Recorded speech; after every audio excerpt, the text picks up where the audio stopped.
Welcome, listeners. This is National Writing Project's NWP Radio. Tonight, we're going to hear about a couple NWP initiatives that bring civic engagement and writing to the center of our writing classrooms and our practice. We'll hear about the Civically Engaged Writing Analysis Continuum, otherwise known as CEWAC, as well as our youth publishing opportunity that launched in February called Writing Our Future American Creed. I think it's the exact right moment to do a show about CEWAC, mostly because a new website just launched, which we're really excited about. You can see it at cewac.nwp.org, and CEWAC, in case you're wondering, is CEWAC. And it's also the exact right moment because, as our guest Janelle Bence asked in a recently published Teaching Channel blog, shouldn't developing skills to help our youth contribute, question, and make informed decisions about what goes on around them be at the heart of public education? So here at NWP, we think that it should be. So we wanted to dive into the CEWAC project and the new website that they launched and see what's there. Janelle and Stan have had a big part of leading this project, and they can sort of guide us through what we can find and what a resource that can be. Then we'll also look at Writing Our Future American Creed, a project that all three of our guests have had a hand in developing, and think about how we might use CEWAC in that context as well. We'll also think about the many ways it can support youth civic engagement in our classrooms and beyond. So, I'm your host. This is Christina Cantrell from the National Writing Project, and I'm thrilled to welcome tonight Paul Allison from the New York City Writing Project, Janelle Bence from the North Star of Texas Writing Project, and Stan Pesick from the Bay Area Writing Project. Welcome, everyone. Hey there. Hi. Hello. So Janelle, maybe I could turn to you first. Can you tell us, what is CEWAC? Where did it come from? And why this focus on civic writing? So CEWAC stands for Civically Engaged Writing Analysis Continuum. And it is a tool to help the development of civically engaged writing, which is public-facing writing, right? Meant to hopefully bring about a change in the audience, let's say. And in my piece that I wrote for the blogging channel, for the teaching channel in their blog, one thing that is going to remain constant, it doesn't matter what career they end up in, our students of today, is that eventually they will be part of our society, and how can we prepare them to contribute significantly and in an informed way in our democratic process.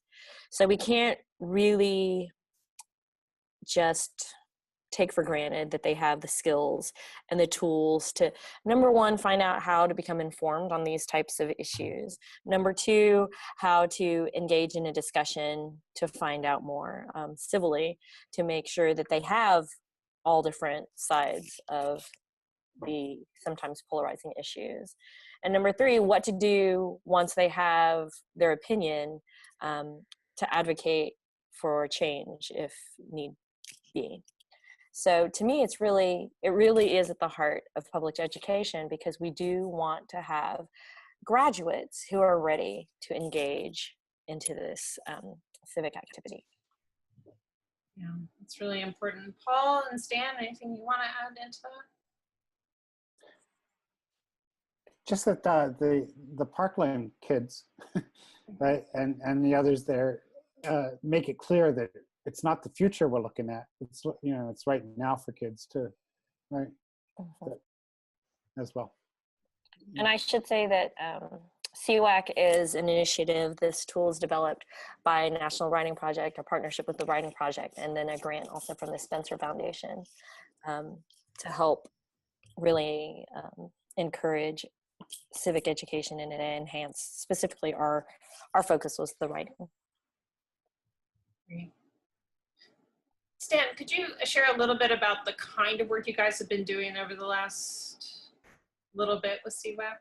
Yeah, so we started CEWAC development a couple of years ago. And as Janelle said, it was a Spencer Foundation grant, and it was a grant to develop a measure of tool how to measure civic engaged writing. So the idea is again, we want students to engage, but we also want them to engage thoughtfully. So we interviewed scholars, we did a lot of reading, we had a scoring session, we invited people from around the country to read and comment on student work, and through that process we developed this tool. It's went through many iterations, much discussion. Janelle was one of the lead people on the working group. So in the end, we have settled on these 4 attributes. You want me to kind of talk about those attributes at this point? Yeah, I think that'd be great, actually. Right. So the big question we grappled with was, how does civically engaged writing differ from academic or personal writing? And so the 4 attributes are employs a public voice. That's one. A second one is advocate civic engagement or action. And I would say that those are the 2 big distinctions between academic writing and civic writing. Those are 2 qualities we look for in civic writing. You don't necessarily see in academic writing. The third is argues a position based on reasoning and evidence. And the fourth is employs a structure.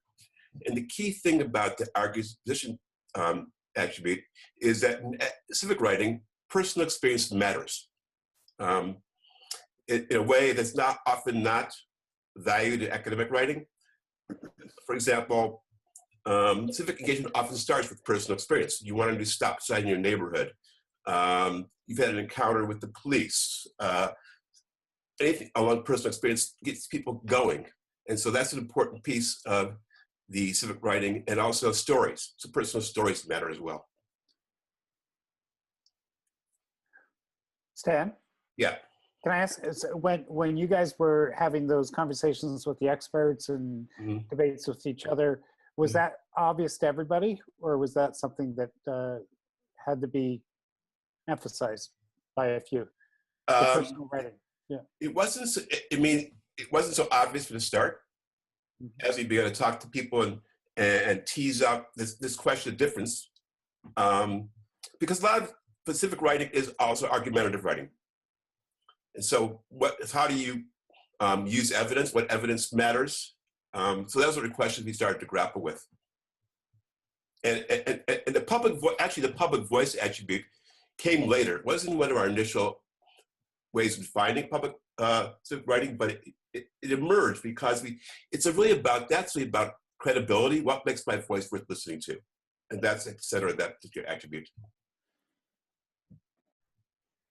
Yeah, that's really interesting. I was reading, so the CEWAC website, I'm sharing it on the screen for those who may be watching this, but if you're listening on NWP radio, as I said, it's at cewac.nwp.org. And it does give this a couple of examples of how public issues grow out of personal experience, and that each of these issues that they name has both a personal and a civic dimension. And I think that's a really interesting and important insight to make clear, especially when we're thinking about connected learning and the ways that we tie the learning we do in classrooms to those things that matter most to youth. And when we're developing the work this way, that feels like a really important insight. So I'm sharing also, I'm walking through the website real quickly. The attributes of civic writing are listed here with some links to learn more about each of them. And Stan, we were talking about potentially showing a couple examples of work just to show the ways that you've been looking at work and thinking about these attributes through examples of student work. Mm-hmm. Does that make sense to look now, maybe go deeper on employees of public voice, since we were just talking about that? Sure, that'd be great. So a lot of the work we worked with initially to develop the attributes were letters to the next president, an NWP project from summer of 2016, before the election. Yeah, before the election in 2016. Yeah. And so we read lots of letters and talked about them. And so one letter that we read came from a student in Minnesota, writing to the next president about campus sexual assault needs to stop. And when we read this letter, we thought, well, this is a very thoughtful piece. And what made it thoughtful? And partly it's the voice that's there, which is very welcoming. She talks about we. She talks about things that we need to do together to stop this, to stop sexual violence on campuses. She uses, so part of what I said before was you're establishing credibility. So she thoughtfully uses statistics and to give a broad picture of the issue. And as you know, working with statistics can be challenging for students. She does a good job with that. She also uses a current case that appeared in the news to support her argument. And then she concludes by talking about very strongly, I don't want, we don't want, we need to stop this. And so structurally, it hangs together. So it's a really nice piece in that way, but her voice is credible. I think that's the main thing. Great. So for those who can see on video, I'm looking at the letter now. You can also go to letters2president.org and search for campus sexual assault. Actually, it's on the CEWAC website too. There's a link. On the CEWAC website, you also included these annotations with the student work. Do you want to just sort of talk about what's here? This, I think, displays what you were just talking about. Is that correct? Yeah, just to say that for on the website, for all the student work that we're including these set of annotations to explain the thinking behind how we read the paper. I mean, because CEWAC is also an evaluative tool, you'll see on some of the examples as you move through the website, they'll be scored 4s or 3s or 2s. 4 is the highest score you get. So in this paper, we wanted to provide strong examples because sometimes we have in our head what we want, but students don't see it.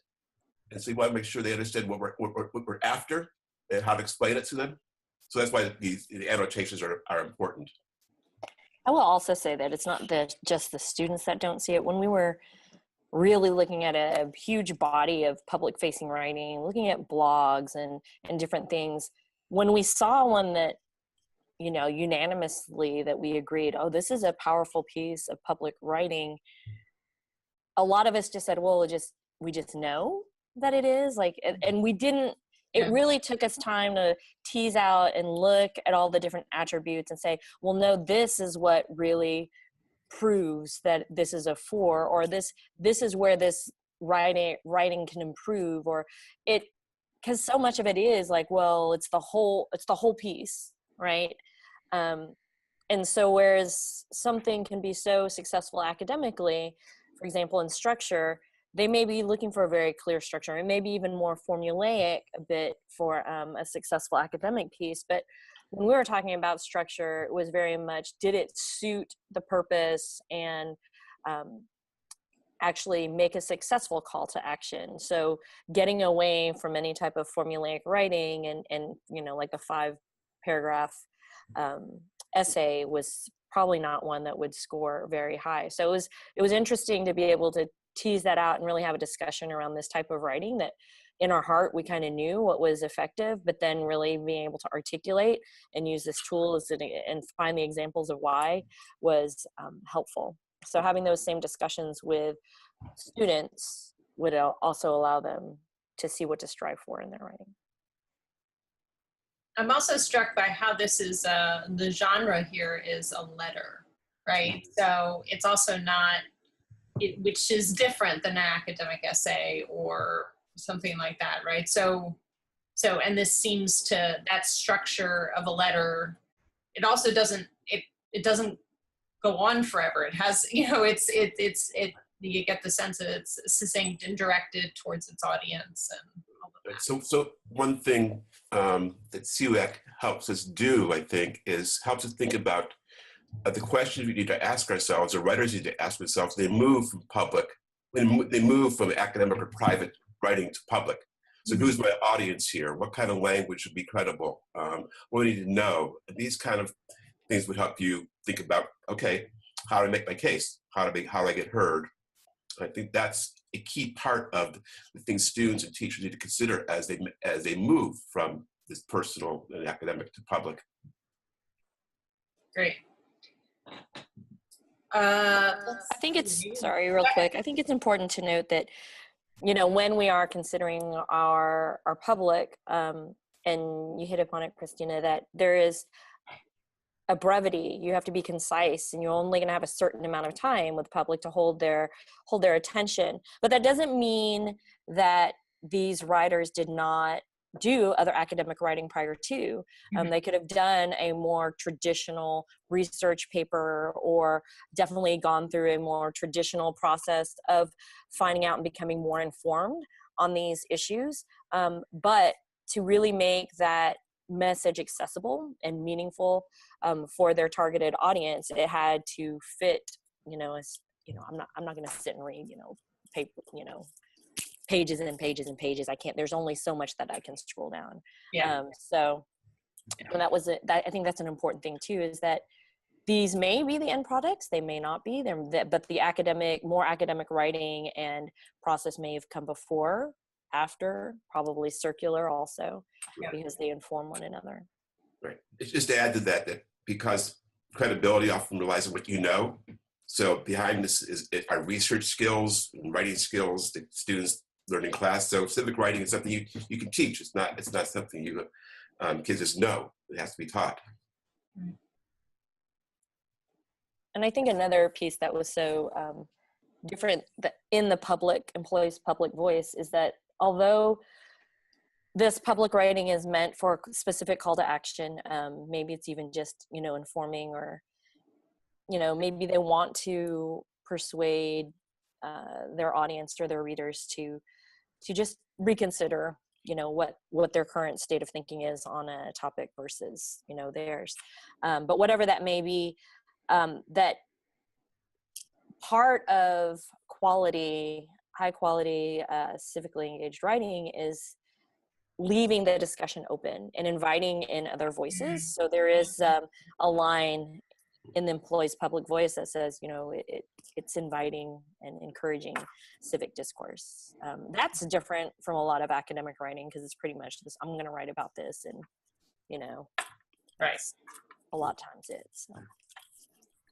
That's lovely, actually. I mean, that feels like a really generative opportunity to have a conversation too about how do you invite dialogue into a conversation. And one thing that strikes me too is that this letter picks up on a current event happening in the news. Like, it does bring in something that many people might have heard about and sort of refers to it and starts to, and talks about this question through that context.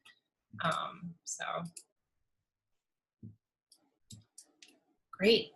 Should we look at another one, Stan? Sure. So we can talk about the advocate civic engagement and our action attribute. And in there, one of the exemplars is a petition. This petition was written by ninth grade students at high school in Oakland. It was part of a classroom project to identify an issue of importance to you, your community, and create a petition around that. Can you guys, what are you seeing right now? Oops. Just text on the screen. I'm seeing Christina Cantrell. Okay. You got it now. You see it now? Okay. Yeah. Okay. So, want me to keep going? Yeah. Okay. So, you know, Janelle was talking about different structures, and so petition is really a problem solution paper, right? First, it's got a structure. Here's the problem, here's a solution, and it goes beyond just awareness, which is awareness of an issue, which is included in the first part, to here's what we want done about it in the second part. And this petition is really interesting. So these students, they identified student dropouts at their high school, friends and community as a big issue.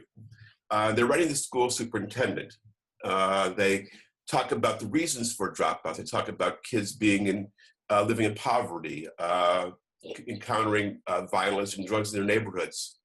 And they want the superintendent to do something about the dropout rates. But when you get to the solution, so one of the key things in the attribute in CEWAC about efficacy of engagement or action is thinking about what's feasible or reasonable. Asking some. So in the solution, what they ask the superintendent to do is not to solve the problem of poverty, right? But to hire lots more counselors who will be directed towards helping students who are in danger of dropping out. That seems to be a reasonable and feasible solution, and something the superintendent could do. So in that light, it's a really thoughtful way to take the big issue and identify the causes, but also to not take on all the causes which adults don't solve or can't solve or haven't solved. Not that we don't want to solve them, but also identify that the superintendent could do these things for those students who are in the school right now. And so that's a nice piece there in that way.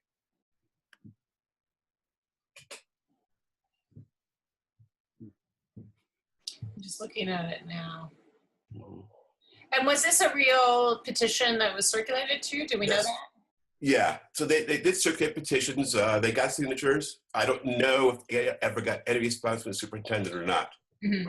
But it's actually a good example of what Janelle was talking about before, academic research. So they did a lot of research in class, looking at statistics, looking at causes, interviewing people, thinking about the problem of dropout rates, and then we're presented with the challenge of, now that you've done this, who do you want to ask to help solve the problem?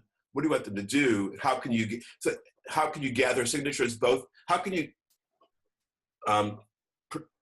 talk to the superintendent, but also create something that your friends might sign? So there's two audiences here, which is an interesting issue for. That's interesting. Yeah. So you have to persuade a couple of audiences. This is an important issue, but also what solution we pose is practical and possible. Mm-hmm. Great, thank you. And then there's another. Let me see. Here's the rubric again. That this one got a 3. Do you remember why off the top of your head, or?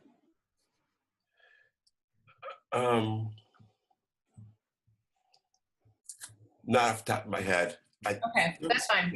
Yeah. Yeah, but that's, I mean, I think that's really, so again, for those listening, these are available on the CEWAC website. And I'm closing my screen share because my mouse batteries are dying and I can't actually navigate on the screen very well. So on that last on the last annotation of the petition, it was it used language like we will demand and we will, so that was a little strong. We felt that we maybe you don't make demands of your superintendent also and things like that. So those are things that detracted away from before. I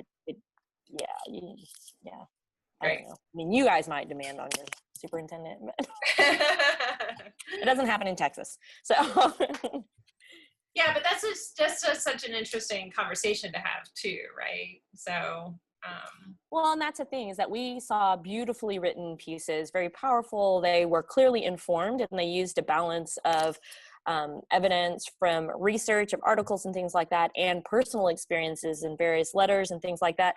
But then they would just say one thing that we'd be like, oh, like they would use like, well, people who feel that way are just ignorant. And we're like, oh, okay, well, okay. And that's a teachable moment, you know, right? So that's where you go back and say, well, so you've turned off about this much, unless who are you talking, who is your audience, right? So, I mean, it's important to keep those things, you know, in play. And in fact, when Paul was talking about Parkland, right, about being now, and, you know, keeping in mind, you know, CEWAC, the Continuum, we kind of looked at, you know, some of the speeches being made, and it's interesting to see. It might be interesting to do over the summer. Stan just thought about this, but maybe speeches made at the beginning, right? that were perhaps more reactionary, right? And then considering as their audience was widening, or as they wanted their audience to widen, the students and the advocates from Parkland, to see how they changed, how their style changed, how their word choice, diction, and all of that changed. That might be an interesting thing to see, because we had discussions like, well, you know, who are they reaching out to right now? And then, oh, well, who's the audience now, and how has that changed? So. Yeah, it's interesting. And their context changed too, right? Absolutely. First, they're in the, well, I mean, it's a devastating thing all along, but they start to have more, you know, I mean, the context just kept shifting. We also talked about, I'm not sure how to do, we're going to do this, we also talked about the impact of, say, an Emma Gonzalez speech that we have video of. Yeah. Watching that, listening to it, seeing it, versus just seeing it in writing. How do you begin to get the impact of that? And understand that the choices she's making, given the context and the audience, may lead to stronger demands, stronger presentation, that if she went to another context to make the same arguments, but how would she say it differently? Yeah, that's great. Paul, did you want to say something about that? I know you've been thinking about this. One thought I've been sitting on that I want to throw in is as useful and clear and concise as the continuum is, when I show this to other teachers, I really want to emphasize how much of it is based on looking at youth work and teachers talking about that youth work. You know, these aren't just ideas that popped into somebody's head. So you guys did it right as far as that. You know, so many standards get thrown at us and they're not, you know, they haven't even looked at student work around them. So you started with youth work, and that's great. Yeah, and I think it's interesting too, Paul, as you're sitting down with this continuum, having the student right there and say, well, you know, well, this is why it's really not a 4 yet, but this is a 3. Stan was talking about, you know, some of the examples that he's seen, and, you know, one of them might've been one for my learner. And he's like, well, so we didn't really get the context or exactly what they were going for here. It would be so useful to speak to the student, so I would know if they were a 3 or 4. Like, did that completely reverse what that person was trying to say? Or did she in fact mean this? So it's essential, you're right, to have that piece of work in front of you. And then if you can have those discussions with, you know, your student, then that's even better. You can really understand. That's especially true in this kind of polarized age we live in. And so can the language of CEWAC, thinking about writing, help both teachers and students talk to each other? So when you're a teacher, you may get a paper that you agree with or don't agree with, and you have to step back and kind of think about, okay, it's not, I have to read it as a teacher and think about how to help the student move forward. What questions do I ask? And how does a student begin to hear me? There's a lot of times students, what comments matter, right? How do you build some trust? And that's across the divide too, right? So I think the CEWAC in that way can help teachers think about ways to take ideas of civic writing and include them in how they respond to student work. Yeah, it's strong. I also noticed that, Janelle, you talked about talking to Stan about the work and that collegial community too, to be able to talk across and figure out, and exactly what you're saying, Stan, so many people, when we've done letters to the next president, now we're doing American Creed, and we'll talk about American Creed in a second, but when we do that work, there's a lot of concern that people bring about opening up these conversations in classrooms, right? And how to create safe and supportive spaces for kids to really bring their issues, think holistically about them, consider other opinions, and then go public with something that is meaningful to them, and that but that also has these attributes. It feels like a really strong way to create a supportive or a constructive classroom around some of these divides. Yeah, I mean, we looked at letters to the next president. What struck me, we take some of the current important issues, like say the immigration threat of letters to the next president. Right. you read all those letters, you see really wide range of ideas. Some spoken thoughtfully, and some spoken not so thoughtfully with hostility. And if you imagine all the students in a class together, which it could be, what do? How do you begin to have dialogue or discuss in that classroom? Because the students don't always all agree. Yeah, and not even sometimes. I was remembering a teacher said to me that she has hidden students in the classroom, meaning that the other kids actually don't know their immigration status or identity, and they don't talk about it. But then how do you have conversations that, allow people to sort of be aware of all of the issues? Or what happens if somebody says something that's hostile, uninviting, creates tension in class that's hard to work with? Well, and I think that it's a good thing for us to create these opportunities in our classroom, for these opportunities to publish and more people being able to see student work, because that is the reality of their lives. Yeah. I remember, when we were doing responses to the shooting in Las Vegas, and one of them was like, what are our next steps as a country, right? And one of my learners said, wait, Ms. Bence, like, what is this for? And I was like, what do you mean? Well, I mean, is this for you? Or is this, is this going to be pushed out? Are you going to share these? Or, are we going to tweet them out? What's going to happen? And I said, well, I mean, yeah, we're going to put them on Flipgrid, and, I'd like you to tweet them out. And they're like, okay.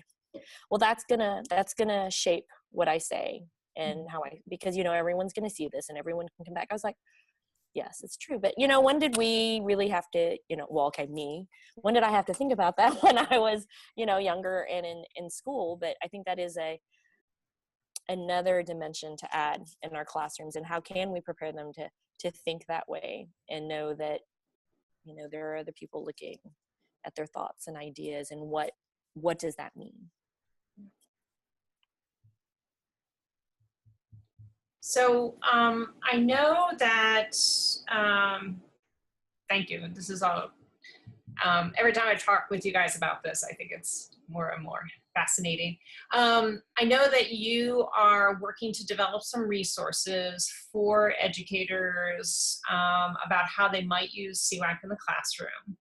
And it sounds like all of these issues will probably come up, and there are a few resources that are actually shared now on the CEWAC website, and I imagine that's the place where the rest of these will be added and start to grow. And then Paul here has been experimenting with using CEWAC in the context of the Writing Our Future American Creed project. So maybe we can hear from Paul for a little bit. And then if there's anything else in terms of resources that you're developing that you'd like to share or talk about, it would be great to hear about that too. Did you want to share the American Creed playlist, or how do you want to start? Do you want to say more about American Creed first? Yeah, no, that's good, thanks. So for those of you who maybe heard about American Creed early but don't have an update, or haven't heard really about this project at all, Writing Our Future American Creed is a project that builds off what we learned from Letters to the Next President, but this time engages a documentary called American Creed that was broadcast on PBS back in February 2018. And it's a film that raises some key questions about what are people's sense of the American Creed, what kind of things do people do, what are differences between the ways that people think about what it means to be American, how do their family and community histories influence their sense of what America means, and where do we have real divides and contentions, and where are people taking action to sort of help to build more of a shared sense and celebrate the diversity of what it means, to the complexities of what it means to be American.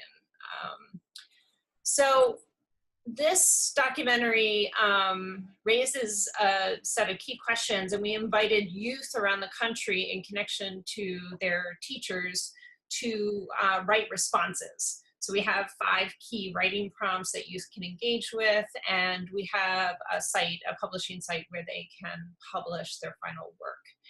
CEWAC has been included within the resources for writing our future American Creed. Actually, Stan put together a set of guides specifically for the American Creed project, with some student examples about how you might use CEWAC to start to think about taking a piece of writing that youth might be doing in the classroom and prepare it for the public website of American Creed. And this project kicked off in February. There's hundreds of pieces of writing from all over the country already, which is really exciting. So even just having some mentor texts and seeing what kids are writing. And then also, the project will remain open this summer and into the fall. We know people are planning to use the summer to really think about how they might use this in the fall. There's a bunch of resources that have been developed, and we really welcome you to explore participating in this project. So, Paul, you've been working on, actually, let me give Stan a chance. Is there, Stan, anything else that I left out about the resource that you put together? And then we can move to Paul real fast. No, I think that you did a fine summary. Just the question of if students are going to publish papers for the American Creed site, what questions need to ask themselves before turning their writing from our public audience? And that's what's on the questions there are kind of part of the resource. Yeah, great, thanks. And now Paul's going to share his screen. So Paul also developed.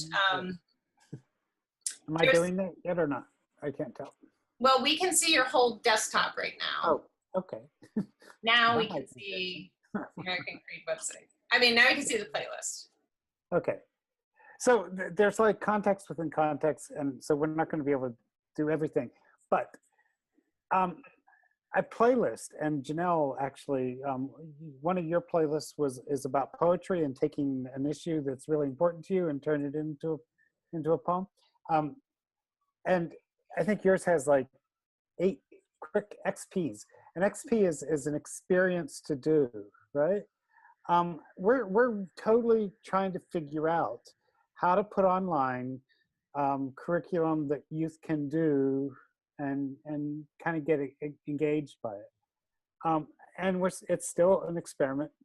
We're still figuring it out. So this playlist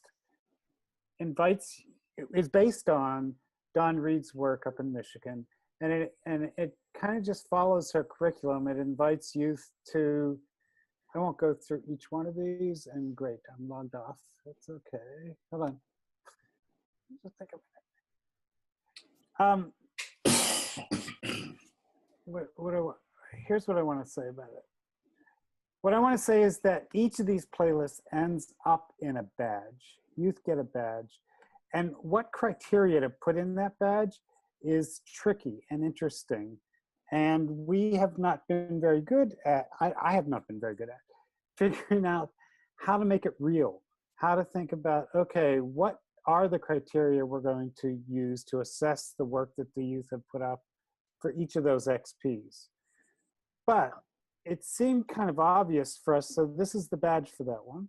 It seemed kind of obvious to use the CEWAC Continuum as the basis for looking at the student work in this playlist, right? Did all that sort of make sense? Except that now we're trying to think about how can we actually look at the dimensions under each of those for imagining that there's going to be somebody assessing the work that the youth put up, and use those dimensions, and sorry to keep interrupting myself, on the XPs, be very, very specific, planning backwards from the the continuum. Attributes. Yeah, that's right.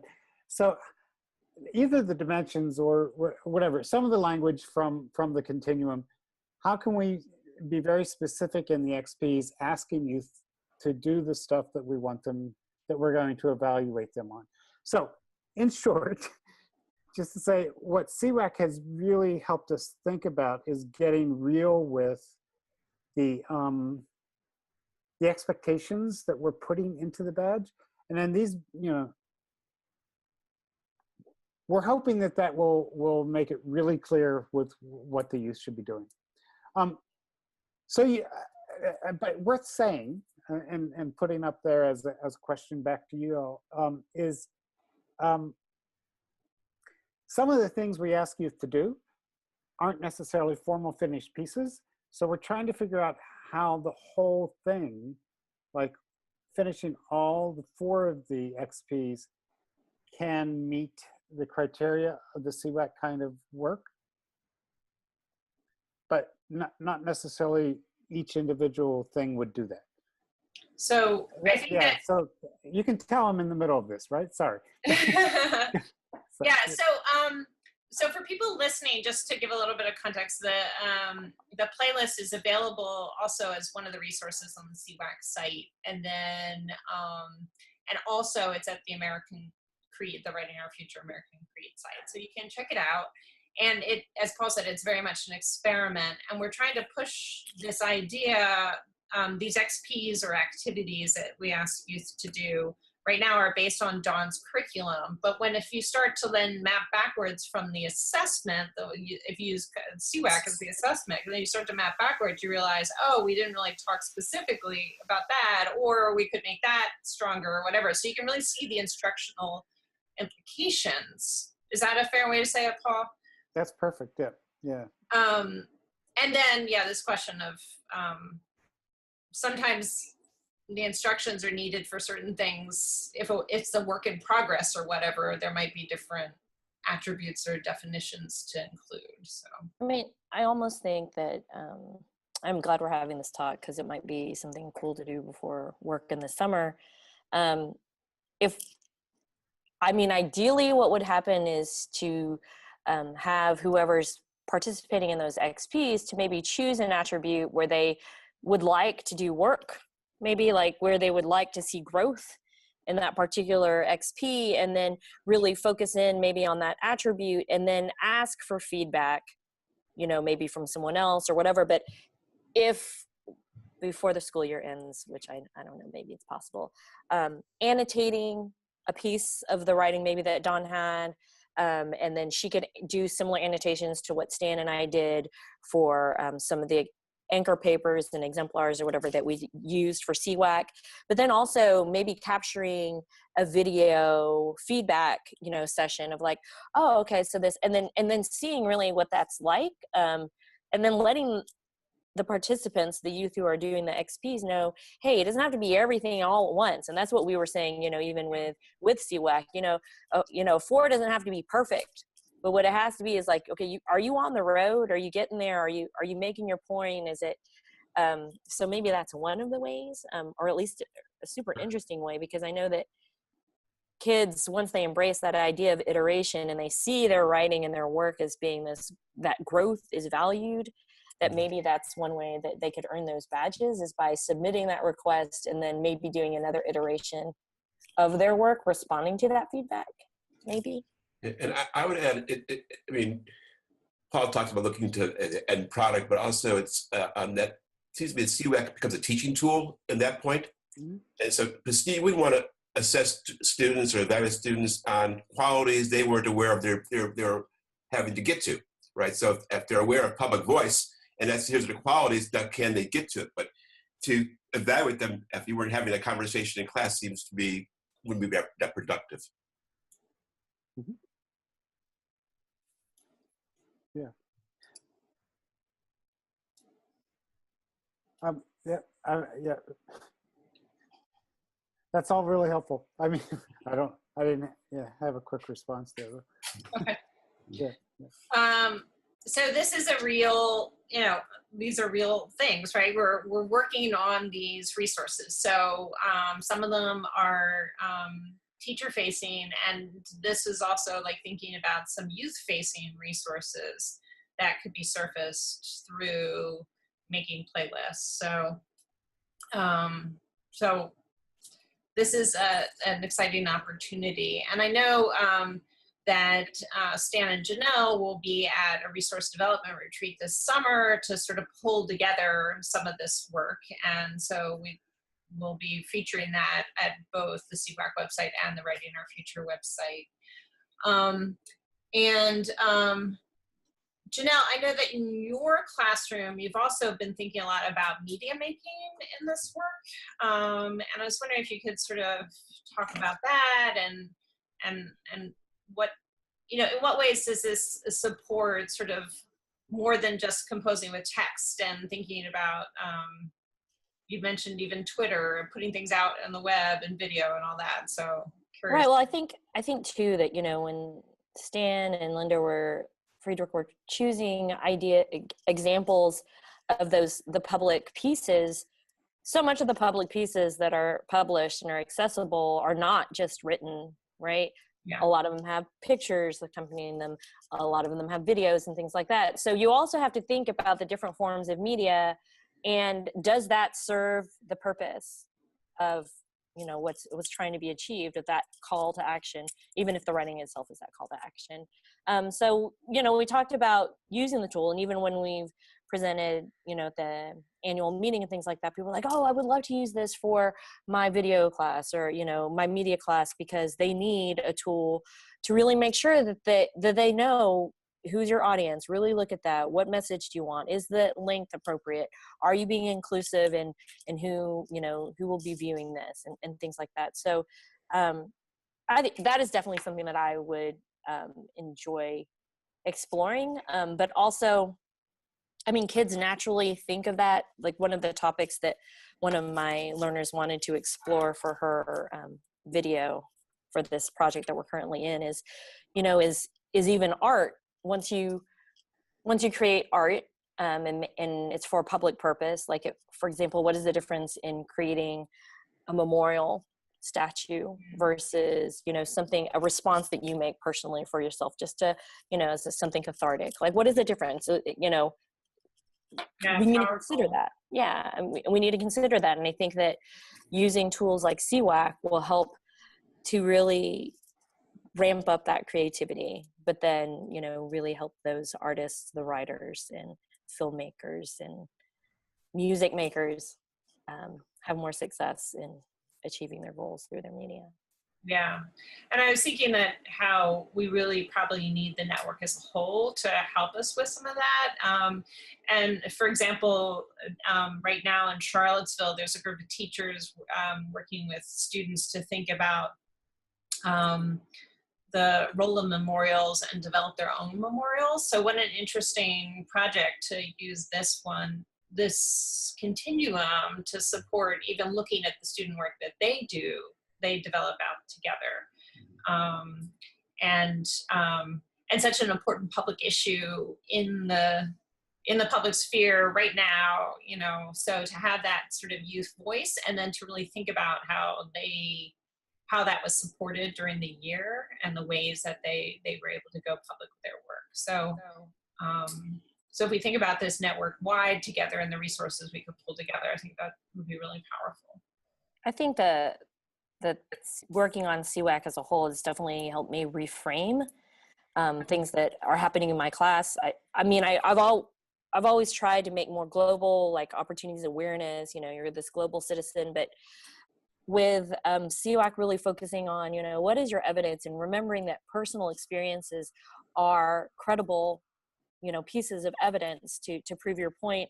That whole tie-in and that personal connection, just like you said, you know, dealing with the monuments that are, you know, in your neighborhood or close by, connecting to those issues that are right there has made my students' work more powerful and meaningful to them. Mm-hmm. And they've sought out more interesting, you know, just than reading, you know, an article or whatever. Well, how can I get in touch with that journalist? or how can I get in touch with this person so I can really understand the full perspective, because this isn't the whole story. I think that we're ending up with a more complete picture and understanding from students, because civically engaged writing and thinking really engages them to their immediate community, and then they can see how they can impact. I can imagine too that really supports the feasibility aspect of this work. Like, how do you really make a change? How do you really make a difference? You know, and you're in the context, you get to know the people, you get to know the language, the needs, you know? It raises a number of really interesting questions about what moves people. So in terms of like gathering evidence, we talked about this, you know, the personal experience. But also people need to research, so that there's statistics involved. But actually, it makes me wonder about when people are asked to think about something and asked to kind of consider an alternative view. Statistics seem to be not that, they don't seem to work as well as a personal story, a narrative, in terms of engaging, crossing boundaries. And so it really focuses on the power of stories that can be backed up with other information. But those stories, I think, matter. Yeah. And that's a part of it that's important. I mean, think about this voice and evidence. Great. And that connects to so much more, right? Of, well, you know, they say, you know, that whole, you know, they say, or I heard it said, and the kids know, well, on what? Because depending on what you read, they're going to say different things. Whereas if I'm gaining and I know someone who's had a personal experience with that issue, then at least I know and I understand that that is their personal issue, that their personal experience. And so that has some weight versus like, oh, it's going to be twisted and skewed because it's for this media outlet or this media outlet or this media outlet. So. Right. That's powerful. I feel like there's a ton more to talk about. We're getting near the end of the time. I did say, so Janelle and Stan, are there things you're working on this summer that you want to preview? I think you were talking about some paired writing, Stan, that might be. So one of the things that, I don't know how it'll work, but when I'm curious about is having some models. So when we presented at the annual meeting, we had two pieces of student. There were letters to the next president, or two letters. One talked about the young woman was from Louisiana. Her family included members of the police force. The killings of police just happened, and she's writing to the president talking about how we can keep her relatives safe, who are policemen. And it was a pretty interesting and effective letter. We had another letter, which was a letter from a student, I think it was in Oregon. She talks about, she worries about her family, her uncles, her brothers, her father, when they go out in the community, because she thinks they can be targets because they're African American. So here's two letters. Both start with this concern about family as a common concern, but reach different conclusions what they want the president to do.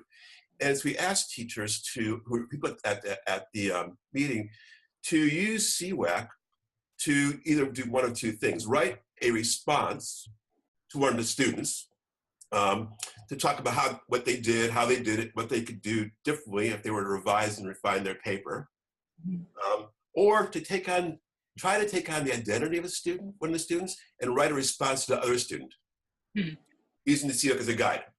And I've done that a couple of times in other situations. So I've been capturing that teacher writing.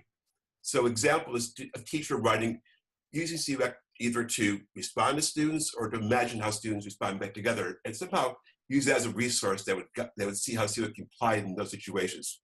Thinking about maybe do something like that too. That's great. So why don't we do kind of a round of final thoughts as we get to the end of the hour here. I'm really excited about all of this work, and I feel like we should definitely come back in the fall or something to NWP Radio and give an update on where things have gotten to, because I know a lot of interesting work's unfolding this summer. But thank you all for the really strong work you've been doing all along on these projects. Just as way of my own final thoughts, I'm really struck by how important it is, this idea that the value of personal experience in the context of both academic work and in civically engaged work in the world. So, and how important that is, and how important it is to think that through too. So there are examples of the two, starting with their family stories. Those feel like really important things to look at together, as to really think about where, how to have conversations across and between. So.